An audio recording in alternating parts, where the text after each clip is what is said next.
వారు గత 20 సంవత్సరాలకు పైగా ఆర్గనైజేషన్లో పనిచేస్తా నాకు, కేవీ గారికి, అదేవిధంగా మోహన్ రావు గారు మేమందరం పనిచేసేటప్పుడు మాకు అండదండలు ఇచ్చి మమ్మల్ని ముందుకు నడిపించేటువంటి వ్యక్తి. అదేవిధంగా అప్పుడు మా అందరికి కూడా హెల్ప్ చేస్తా యూనియన్లో మంచి గుర్తింపు పొందినటువంటి వ్యక్తి. అదేవిధంగా ఎన్నో ఆయన డివిజనల్ సెక్రటరీ అయిన తర్వాత రాష్ట్రంలోనూ కేంద్రంలోనూ మంచి పదవులు అలంకరించాడు. వాటికి వన్నె తెచ్చినటువంటి వ్యక్తి. యాక్చువల్గా చాలామంది చెప్తా ఉన్నారు రాజశేఖర్ గారు ముక్కుసూటిగా పోతాడు, ఆయన వర్షన్ వేరేగా ఉంటుందని. అయితే నేనేం చెప్తున్నానంటే ఆయన చెప్పేదంతా కరెక్టే, ఎవరైనా అదే చెప్పాలా. అయితే అవుతుందని చెప్పాలా, లేదంటే లేదని చెప్పాలా. అయితే ఆ విషయాన్ని సున్నితంగా వాళ్ళకి నొప్పి తగలకుండా చెప్పాల్సినటువంటి పరిస్థితి అది లేదు. అంతే, అంత తప్పితే వాస్తవాలు చెప్తే ముక్కుసూటిగా చెప్పాల్సినటువంటి తత్వం అయింది. అంతేగాని అక్కడ వేరే చెడ్డ విషయాలంటూ ఏమి లేవు.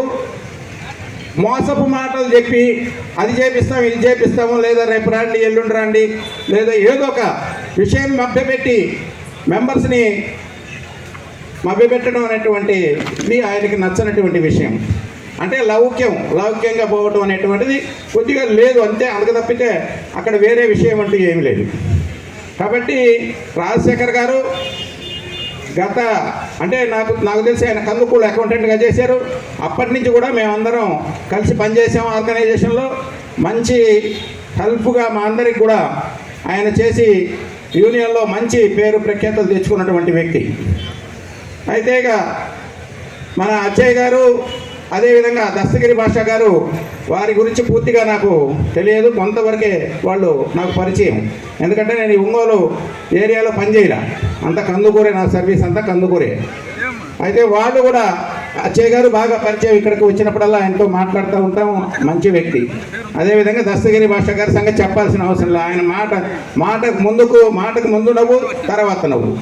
అలాంటి సున్నిత స్వభావం కలిగినటువంటి వ్యక్తి, చాలా మంచివాడు. అయితే అదేవిధంగా జీవి కృష్ణారావు, ఆయన కందుకూరులో పనిచేశాడు.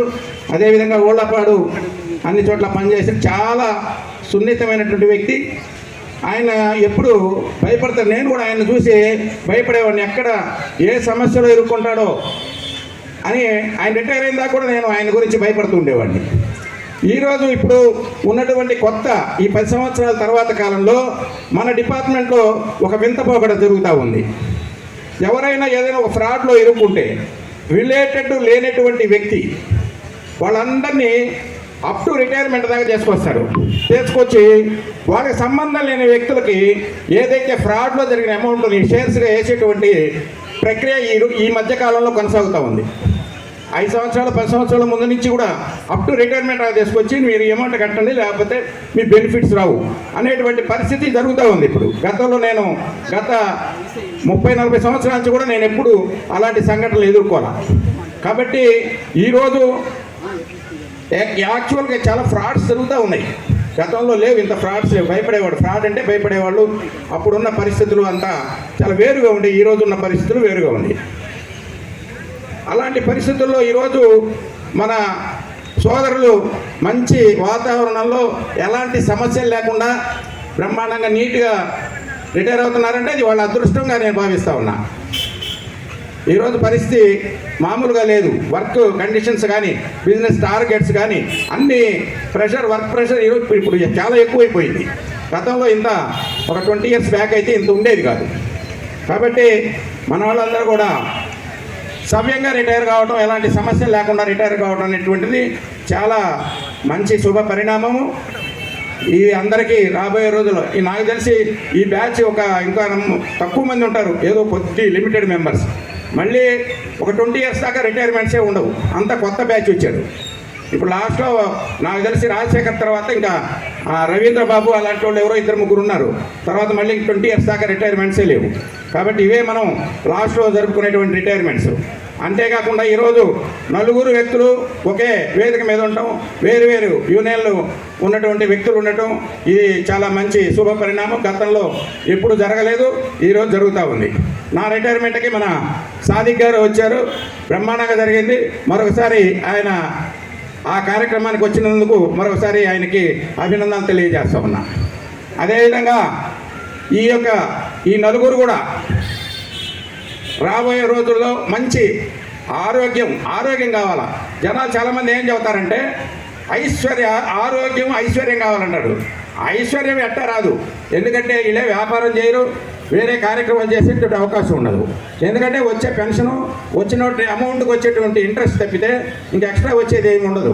అలాంటి పరిస్థితులు ఐశ్వర్యం గురించి మనం అనుకోవాల్సిన అవసరం లేదు. ఏదైతే ఆరోగ్యం, ముఖ్యంగా రిటైర్ అయిన తర్వాత ఆరోగ్యం చాలా ఇంపార్టెంట్. ఆరోగ్యాన్ని చూసుకోవాలా. ఖచ్చితంగా శేష జీవితంలో ఏదో ఒక కార్యక్రమాన్ని పెట్టుకొని బయట తిరుగుతూ ఉండాలన్నమాట. ఇంట్లో పడుకుంటే ఎంత చాలా త్వరగా మనిషి డల్ అయిపోయేటువంటి పరిస్థితి. కాబట్టి తిరుగుతూ ఉంటే హెల్తీగా ఉంటారు. మీరు మీ ఆరోగ్యాన్ని బాగా చూసుకోండి. బ్రహ్మాండంగా మీ యొక్క శేష జీవితాన్ని 100 years అప్ టు 100 years మీరు మంచి ఆరోగ్యంగా ఉండాలని కోరుకుంటూ ఈ అవకాశం ఇచ్చినటువంటి మీ అందరికీ కూడా ధన్యవాదాలు తెలియజేస్తాం.